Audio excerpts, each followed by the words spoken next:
আমি দেবো 5 লাখ। 5 লাখ কে হয় আপনার?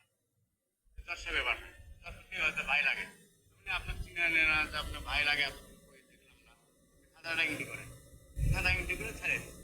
তারপরে অনেক পরকা গেমজাম শুরু হচ্ছে, একটা মহিলা আশা করছে যে দর্শকের বাটা ভাঙাচুরা করে, তখন আমি গেটে তালা মারা বাইরে টানাবো। আমাদের এই যে লোকজন যে ওদেরকে বের করে নিচ্ছে, কারণ তিনজনের অবস্থাই খারাপ ছিল। আপনার আমাদের ম্যানেজার যে আপনার হচ্ছে যে ওই আগের ছেলেটাকে নিয়ে আসছে নাকি, নিয়ে আসার পরে তারপর ওকে টেনে নিয়ে এসে নিচে রেখে তারপরে বাকিটা হসপিটালে নিয়ে গেছে। এই দারোয়ানের সাথে কথা বলে যে একজন লোক যার নাম লিমন মিয়া, সে 2টা বা 2:30টার দিকে এসে জজ সাহেবের ওয়াইফের ভাই পরিচয় দিয়ে এখানে প্রবেশ করার কিছুক্ষণ পরেই সেখানকার যে কাজের বস সে তাকে দৌড়িয়ে আসে বলে যে তারা মারামারি লাগছে।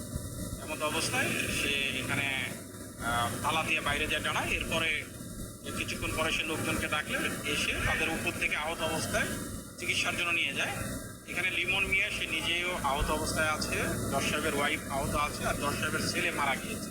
ধারণা করছি আমরা প্রাথমিকভাবে যে এই লোক কোনো না কোনোভাবে তাদের সাথে পরিচিত ছিল এবং পূর্বের কোনো বিষয় নিয়ে তাদের মধ্যে একটি দ্বন্দ্ব ছিল।